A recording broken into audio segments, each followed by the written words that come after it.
नमस्कार मित्रांनो, आर.एस. अकॅडमीमध्ये आपल्या सर्वांचं या ठिकाणी स्वागत आहे. मित्रांनो, पोलीस पाटील चालू घडामोडी भाग 10 आज आपल्याला बघायचा आहे. त्याच्यामधले आपल्याला 15 प्रश्नांची उत्तरं बघायची आहेत. परंतु तत्पूर्वी जर तुम्ही आमच्या चॅनलवर नवीन असाल, तर आमचं चॅनल लाईक करा, सबस्क्राईब करा आणि जास्तीत जास्त विद्यार्थ्यांच्यापर्यंत ते शेअर करा. आणि मित्रांनो, ज्या मुलांना टेस्ट सिरीज घ्यायची आहे, त्यांनी मला या नंबरवरती फक्त मेसेज टाकून ठेवायचा आहे. कुणीही कॉल करू नका. कारण मित्रांनो, असे प्रश्नसंच तयार करणे, पुन्हा जे शालेय क्रमिक प्रश्नसंच आहेत ते तयार करावे लागत आहेत. आणि या राहिलेल्या शेवटच्या 7 दिवसांमध्ये मला तुम्हाला भरपूर मटेरियल अजून द्यायचं आहे. अजून गणिताचे काही टॉपिक मोजके आहेत, ते सुद्धा आपल्याला त्या प्रश्नपत्रिका ज्या मागच्या झालेल्या आहेत, त्याच्या माध्यमातून कव्हर करायचे आहेत. परंतु ज्यांना टेस्ट सिरीज घ्यायची असेल त्यांनी पेमेंटचा स्क्रीनशॉट मला या नंबरवरती टाकला आणि मेसेज करून ठेवला, तर तुम्हाला ऑटोमॅटिक या ठिकाणी ते मिळून जाईल. कुणीही काळजी करायची गरज नाही. मित्रांनो, जवळ-जवळ 8,000 प्लस या ठिकाणी आपल्या टेस्ट गेलेल्या आहेत. बऱ्याच विद्यार्थी मित्रांनी परचेस केलेले आहेत. निश्चितच 100% या 7 दिवसांमध्ये तुमचा अभ्यास या टेस्ट सिरीजच्या माध्यमातून ज्या काही आम्ही पीडीएफ आणि व्हिडिओ देतोय, त्या माध्यमातून तुमचा या ठिकाणी 100% अभ्यास होणार आहे. तर जास्त वेळ न लावता आपण या प्रश्नांना आता सुरुवात करूया. प्रश्न पहिला काय आहे बघा. नवीन जीएसटी दर खालीलपैकी कोणत्या तारखेपासून लागू झाला? ए आहे 22 सप्टेंबर 2025, बी आहे 23 सप्टेंबर 2025, सी आहे 24 सप्टेंबर 2025 आणि डी आहे 25 सप्टेंबर 2025. तर मित्रांनो, याचं योग्य उत्तर आहे पर्याय क्रमांक 1, 22 सप्टेंबर 2025. त्यानंतर बघा प्रश्न क्रमांक 2, 99व्या मराठी साहित्य संमेलनाचे बोधचिन्ह खालीलपैकी कोणी तयार केले? ए आहे सचिन वाघमारे, बी आहे सी द फडणीस, सी आहे महेश पाटील, डी आहे विराज कुलकर्णी. तर याचं योग्य उत्तर आहे पर्याय क्रमांक बी, सी द फडणीस. त्यानंतर बघा प्रश्न क्रमांक 3, भारतातील सर्वात मोठा हरित अमोनिया प्रकल्प खालीलपैकी कोणत्या राज्यात उभारला जाणार आहे? ए आहे महाराष्ट्र, बी आहे कर्नाटक, सी आहे ओरिसा, डी आहे गुजरात. तर याचं योग्य उत्तर आहे पर्याय क्रमांक सी, ओरिसा. मित्रांनो, एक सांगायची गोष्ट अशी की हे जे 7 दिवस राहिलेले आहेत, या 7 दिवसांमध्ये तुम्ही चालू घडामोडीला थोडंसं इग्नोर केलं तरी चालेल. कारण चालू घडामोडी हा टॉपिक असा आहे की याच्यामध्ये कुठलीही गोष्ट येईल हे फिक्स नाही. परंतु फिक्स काय आहे, तर गणित बुद्धिमत्ता. बघा, गणित बुद्धिमत्ता आणि त्यासोबत जे जीके आहे, सामान्य ज्ञान, हे अतिशय महत्वाचं आहे.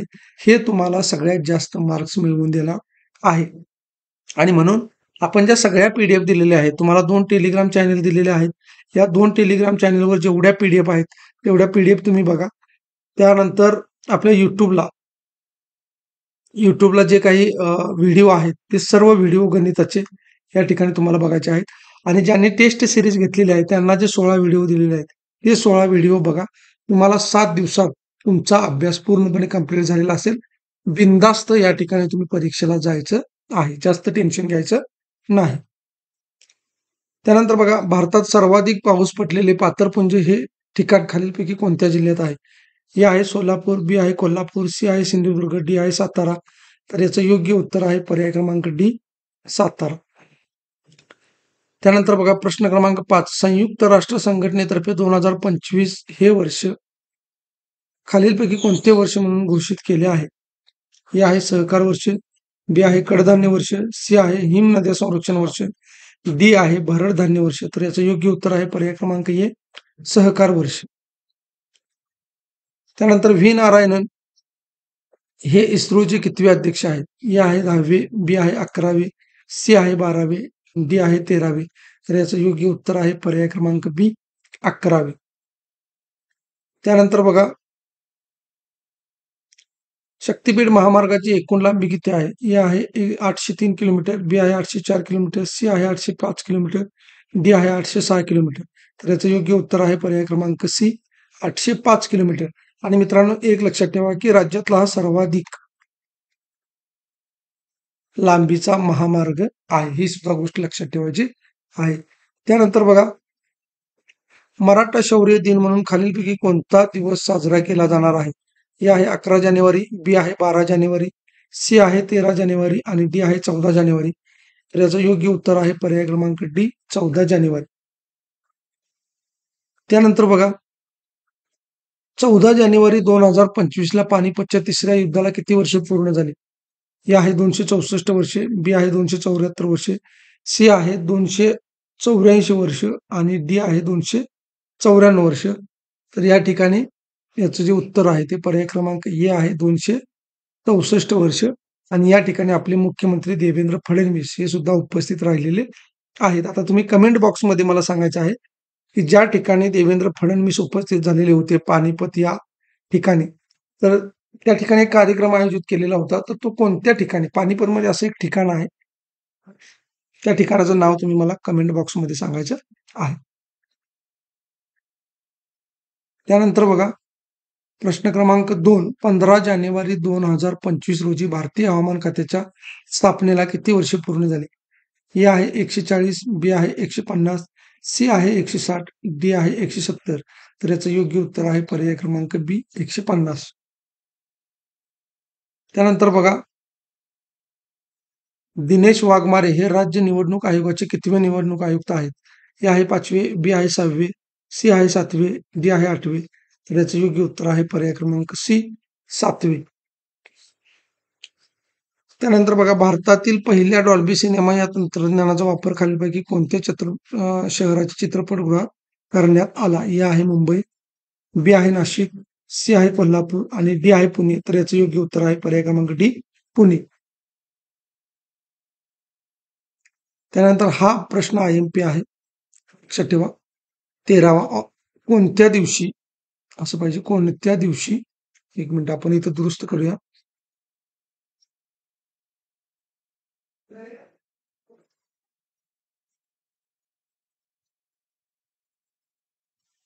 कोणत्या दिवशी ऑपरेशन सिंदूर राबवण्यात आले? ही तारीख महत्वाची आहे मित्रांनो. हे IMP आहे. ए आहे 7 मे 2025, बी आहे 8 मे 2025, सी आहे 9 मे 2025 आणि डी आहे 10 मे 2025. या ठिकाणी याचं योग्य उत्तर आहे पर्याय क्रमांक ए 7 मे 2025. त्यानंतर बघा मुंबईतील चर्चगेट रेल्वे स्थानकाचे नामांतरण खालीलपैकी कोणत्या नावाने करण्यात आलेले आहे? ए आहे जगन्नाथ शंकर शेठ, बी आहे महात्मा फुले, सी आहे सी.डी. देशमुख आणि डी आहे नरेंद्र मोदी. तर याचं योग्य उत्तर आहे पर्याय क्रमांक सी.डी. देशमुख. आणि शेवटचा प्रश्न आहे 15वा. परंतु हा प्रश्न पाहण्या अगोदर बरेच विद्यार्थी मित्र मला सांगत आहेत की सर याची आन्सर की वगैरे द्या. तर मित्रांनो बघा तुम्हाला मी 99 रुपयेमध्ये बऱ्याचशा गोष्टी प्रोव्हाईड केलेल्या आहेत आणि त्यामुळं मला सगळीकडे लक्ष द्यावं लागतं. जो की शालेय क्रमिक पुस्तकांचा प्रश्नसंच आहे. पुन्हा या चालू घडामोडी आहेत. पुन्हा गणिताचे काही टॉपिक आहेत. इतर सर्व गोष्टी असल्यामुळं आपल्याला या प्रत्येक गोष्टीची आन्सर की देता येत नाही. त्यामुळे तुम्ही या प्रश्नांचा जर स्क्रीनशॉट मारला तर तुम्हाला पाठांतर करण्यास सोपं जाईल. हा जो प्रश्न तुम्हाला स्क्रीनवर दिसतोय अशा पद्धतीनं तुम्ही तुमच्या मोबाईलचा स्क्रीनशॉट मारून जर ठेवला, की हा जो चौकोन केलेला आहे असा आल्यानंतर या ठिकाणी तुम्ही स्क्रीनशॉट मारायचा आहे. म्हणजे तुम्हाला योग्य उत्तर पाठ करायला सोपं जाईल.